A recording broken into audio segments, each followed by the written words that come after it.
vamos continuando. Dos cantos xamânicos para música e transe, que tem tudo a ver. A música reportando ao som musical que eu acabei de descrever. O som musical, a vibração, o som que não pode se ouvir, né? Está implícito no mistério da música. Isso, Isso que exatamente. é Essa questão do isso, silêncio, do grande isso, arcano que eu coloco no meu trabalho, no meu método, isso, é conhecimento do silêncio. É aí que reside o sim, grande arcano da música. Um músico que não sabe isso, ouvir o silêncio, ele vai estar na superficialidade. Ele não vai adentrar nos grandes arcanos, nos arcanos maiores, né? Depois eu vou explicar tecnicamente exato, isso, como eu vejo isso e como a gente aplica isso, né? Tanto em obras sim, quanto em atos mágicos, tá? A música também é uma ferramenta de feitiçaria efetiva. Obra musical mesmo, sim, tá? É. sim. A ligação simbiótica entre música e transe, ela é total, total. Agora, no que diz respeito à magia, o fundamento secreto do transe, ele compreende uma sapiência secreta, que é o entendimento de que existem vários corpos de percepção. O ser Ah, humano possui vários e múltiplos corpos de percepção, e não unicamente esse aqui, que yes. é regido pela razão. Então, através das vibrações secretas, né, dos mantras, das palavras bárbaras de poder, da própria música, você pode sintonizar um determinado transe específico que permite a deslocação de um corpo de percepção para outro. Sobretudo, aqui no que diz respeito ao transe, a capacidade que vou falar o xamã, já que nós estamos focando nessa figura Sim, aqui, sim. né, importantíssima, o xamã ele consegue adormecer o corpo num processo auto-hipnótico, ao mesmo tempo que ele mantém a supraconsciência desperta. E aí ele consegue fazer esse deslocamento do êxtase, de ir para estados de existência superiores e mais além. Ou esses estados de existência não precisam nem existir, porque ele é capaz de fazer eles existirem no momento em que ele nomeia. No momento que ele nomina, ele está fazendo existir. É, no momento que ele emite o som, né? O Que som, muitos emite chamam o de som. verbo, mas a gente sabe que é som. Porque Aí emana, né? Emana. as vibrações do pensamento, quando elas são articuladas junto com as modulações de enfeitiçamento da voz, ela cria formas.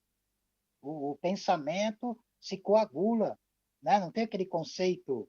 Existe um conceito da feitiçaria tibetana que é chamado de tupa, forma pensamento, que no ocultismo é chamado de forma pensamento. Então você pode fazer isso. Né? Você vai chegar no ponto de entender que isso aqui, a própria realidade objetiva, é pensamento cristalizado, né? Claro. É pensamento solidificado, música cristalizada.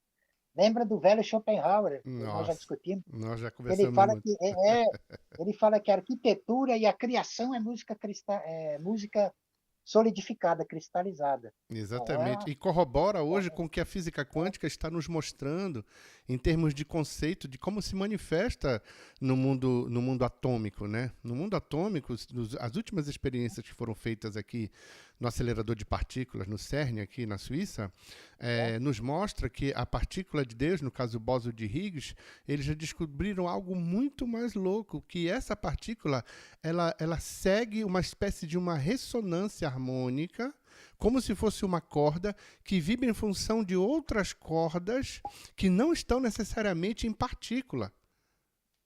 então, isso aí tem a ver com a chamada. Isso aí que você está falando, é a teoria M, que é a teoria das Exato. A supercordas. supercorda, Eles exato. falam do conceito do emaranhado quântico também, Que hoje já está que cada vez menos teórico, hein? Já é, estão usando isso, é, inclusive para o próprio é, computador quântico, que está sendo fabricado aí. é, Eles usam bom, temperaturas abaixo de zero, né? 200 abaixo de zero, porque é no frio que a informação passa. Aí corrobora com aquele xamanismo nórdico, da magia do gelo. isso, do gelo e do fogo, é. Então o mundo Então, quântico mas é está interessante. mostrando para a gente que funciona isso aí. Sim, agora, a física quântica é o seguinte: enquanto ciência, ela sempre vai se restringir como é que se diz, aos limites semânticos da própria Sim, ciência. sim, concordo. Ela está mexendo, a magia está implícita ali, totalmente, totalmente, mas os cientistas, para eles não, sei lá, não se perderem, não, para a coisa continuar sendo ciência, Para manter o eles status vão quo, começar né, Zé? O status quo. status quo. E não que o cara. E o cientista ele pode usar tanto a magia quanto a ciência, ao mesmo tempo. Mas Ele sem pode. dúvida, Só que para os acadêmicos ele não vai falar isso. lógico. Ele, tipo, ele vai, tem algumas exceções aí, o Amit A Mítico Goswami, Tsunami, você com tem certeza. o Fred Alan Wolf, você tem Sim, algumas sim. exceções aí. O Brad Eu também Barron, sou tem aqui na França o um, Philippe Guillemot, tem o Jacques Vallée, isso, né? já vai. Então, Entendeu? esses caras são exceção. Eles É, são exceção. é fora da Então, curva mas aí. tem tudo a ver, porque eles usam termos tão absurdos quanto o da ciência. Sim, Buraco de mas minhoca, exatamente, mas buraco de. a própria concepção É, como eles apresentam isso, é, muitos deles, como é é, o caso do Guillemot e do próprio Amit Gotsuami, perderam o emprego deles, que eram pagos, é, para poder fazer palestras falando de espiritualidade como se fosse um feiticeiro, mostrando então. para a galera Então, como usar essas ferramentas e fazer com que elas isso. funcionem, né? Interessante Agora, isso. para fazer funcionar, porque assim, tá, existe um jargão aí popular que diz que magia é para todos.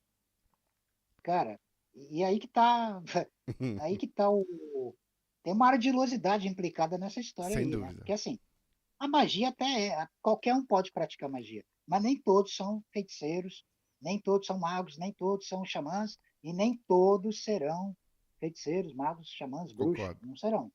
Então tem que também É, a gente tem que tem colocar que, cada coisa no seu quadrado, né? cada coisa seu quadrado, exatamente. Porque Falando existem, senão claramente. todo mundo era mago por É aí, cara, e não é o lógico, que acontece. claro, e não é o que Não é o que acontece, acontece. né? Pelo contrário, É, é bem restrito mesmo as pessoas que podem ter acesso a pelo menos imaginar, procurar colocar algo em prática de uma forma real para ela, porque parte do princípio de até que ponto ela acredita se ela é ou não feiticeira, porque se ela acreditar profundamente é porque ela é, e se ela sentir aquela porque ela vontade inexorável, que é uma coisa que não é, tem como explicar, independente que todo mundo fale que ela não é, ninguém vai parar essa pessoa. Então essa não pessoa vai já tem, parar. na minha visão, ela já é uma feiticeira pela própria atitude de rebeldia dela. Sim, é isso mesmo, mas esse é a presença do Virya, né? É isso. Exatamente, o Víria, pronto. Ele não precisa saber nada a priori, mas ele define a coisa por um ato de tomada de assalto da própria Exato, realidade, exato, exato. sem nenhum pensamento a priori. É, e foi isso que eu fiz na Então, minha carreira, porque quando você me vê, por exemplo, como músico profissional, a carreira que eu tive no Brasil e aqui na Europa hoje, no meio musical, esses tipos de conversa é papo de doidão, é papo de cara que está frequentando seita, que não sei o quê, papapá. Quer dizer, mesmo no meio artístico, são raríssimas as pessoas que conseguem aprofundar nesse aspecto, tá? A realidade é essa. é, Por quê? Porque as não, pessoas sim, vão nossa, onde está aquela zona de conforto. Então, quando eu comecei já a minha carreira, já lá em Belém, eu já tinha consciência de quem eu era. Desde criança, eu já nasci assim.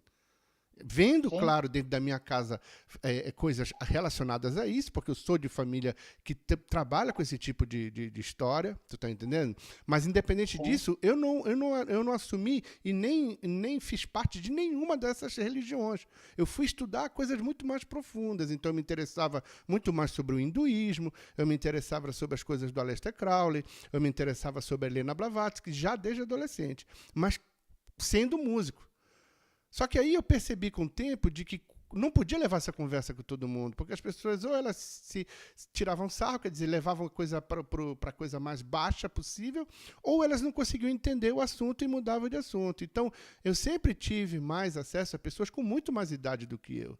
E aonde eu conseguia achar mais espaço para ter conversas nesses aspectos era no meio da galera do teatro, mais do que do pessoal da música, Zé.